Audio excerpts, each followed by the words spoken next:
오늘 우리에게 주신 하나님 말씀은 열왕기상 18장 1절로 5절까지 말씀입니다.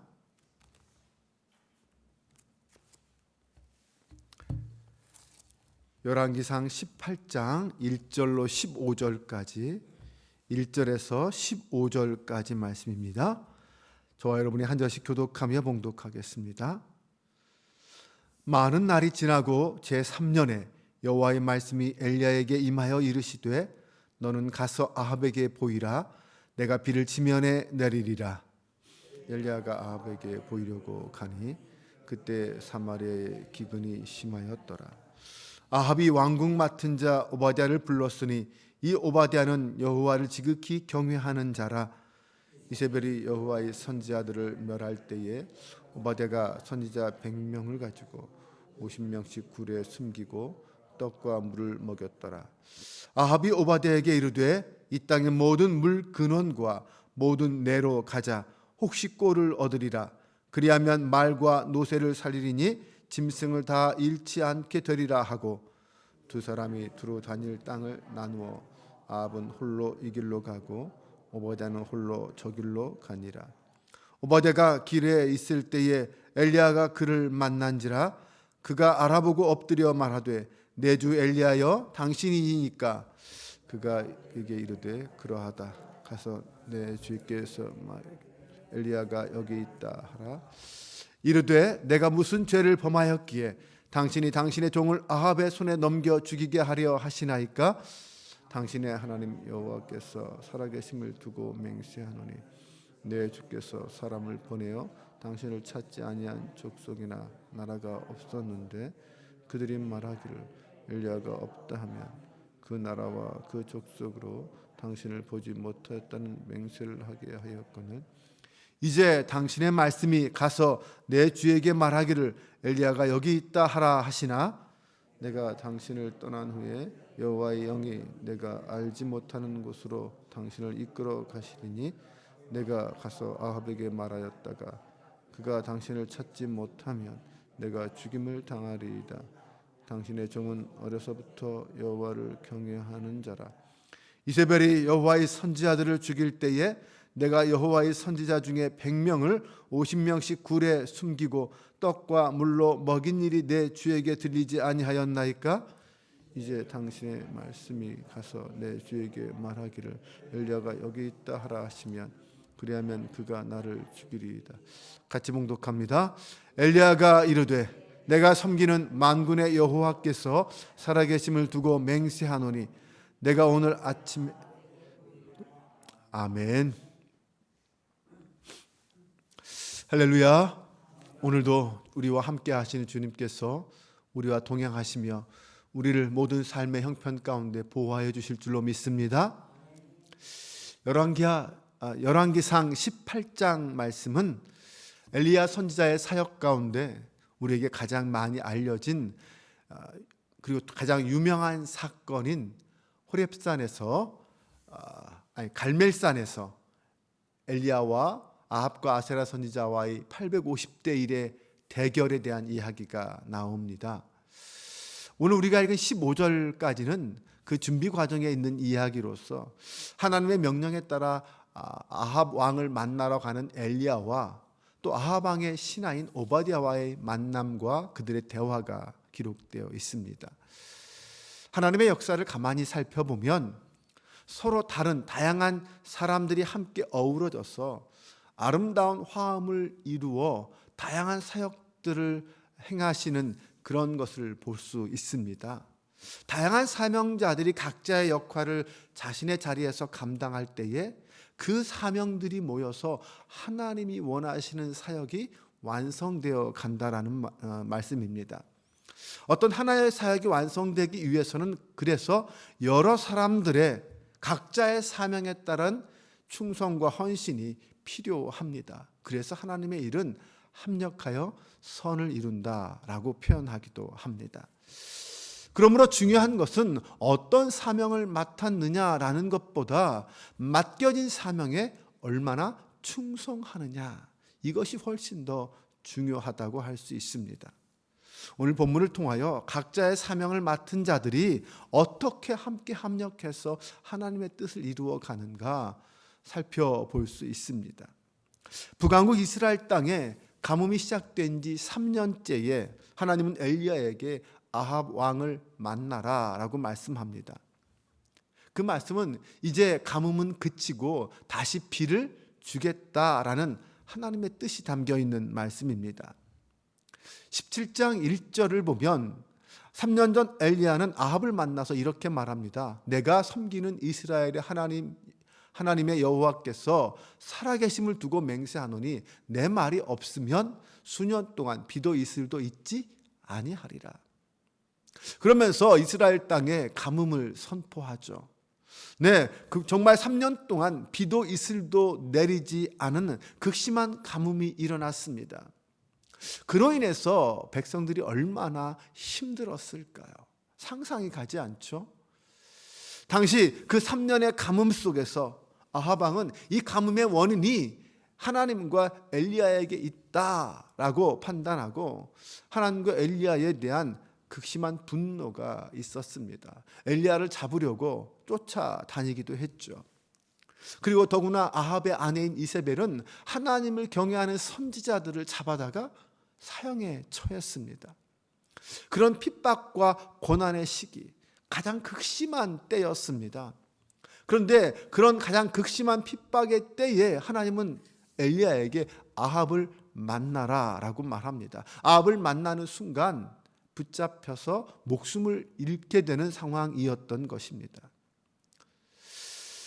하지만 엘리야는 결국 하나님의 말씀에 순종하여 아합을 만나러 떠나게 됩니다. 오늘날도 우리가 말씀대로 정말 믿음대로 살기가 쉽지 않은 시대입니다. 그리스도를 믿는다는 것, 교회에 다닌다는 것을 물론 드러내고 살아갈 수도 있지만 어떤 경우에는 드러냄으로써 내가 피해를 당한 경우가 많이 있다라는 것입니다. 그런 때에도 정말 상황에 따라 상황 때문에 포기하지 않고 하나님이 나에게 주신 사명을 감당할 수 있을까요? 하나님은 그것을 우리에게 요구하십니다. 하나님의 사명은요, 상황에 갇혀 있지 않습니다. 하나님은 언제나 우리에게 주어진 상황을 뛰어넘어서 하나님이 주신 사명을 온전히 감당하길 원하십니다. 그렇게 하나님의 뜻은 이루어 갑니다. 그런 상황에서 아합 왕은 국내 대신 오바댜와 함께 자신의 말과 노새에게 먹일 물을 찾아 나섰습니다. 이 말을 가만히 읽어보면 아합은 지금 3년 동안의 기근에 시달리는 백성들의 고통과 아픔에는 별 관심 없습니다. 당장 자기 노새, 자기 가축들이 굶어 죽는 물에 가축을 잃을까 거기에만 노심초사하는 그런 악한 왕의 모습을 보여주고 있습니다. 하지만 그의 신하였던 오바댜는 달랐습니다. 이세벨이 선지자들을 죽일 때에 오바댜는 100명의 선지자들을 몰래 굴에 숨겨서 살려주는 그런 사람이었습니다. 오바댜는 이 땅의 왕, 이 땅의 왕비 그런 권력자들을 두려워하는 사람이 아니라 정말 그는 숨어서 남몰래 하나님을 경외하는 자로 살았습니다. 지금 우리가 맞이하고 있는 이 세상도 마찬가지입니다. 오히려 핍박과 위협이 있고 세상에 대한 두려움을 갖고 살 수도 있지만 그런 세상을 바라보면서 스스로 사명을 포기하고 도망치는 그런 삶을 살아서는 안 될 것입니다. 성도는 세상으로 보냄을 받은 사명자입니다.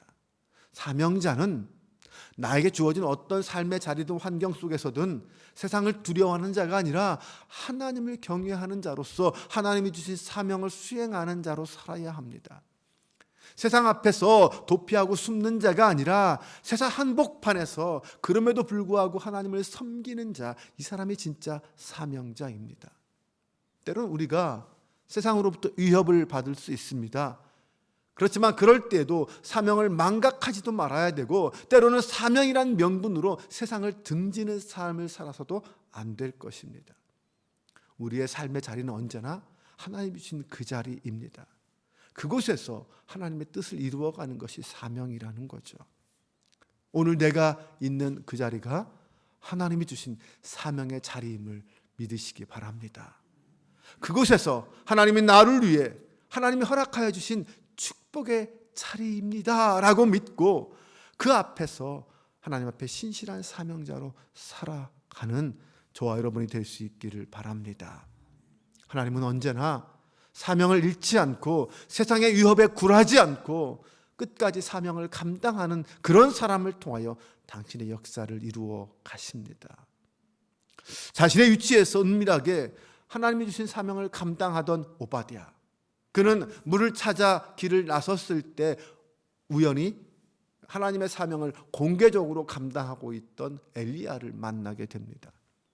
이 만남을 통해서 엘리야는 이 아합의 왕궁에도 정말 사명을, 목숨을 걸고 사명을 감당하는 그런 숨겨진 사명자가 있다라는 사실을 알게 되었을 것입니다.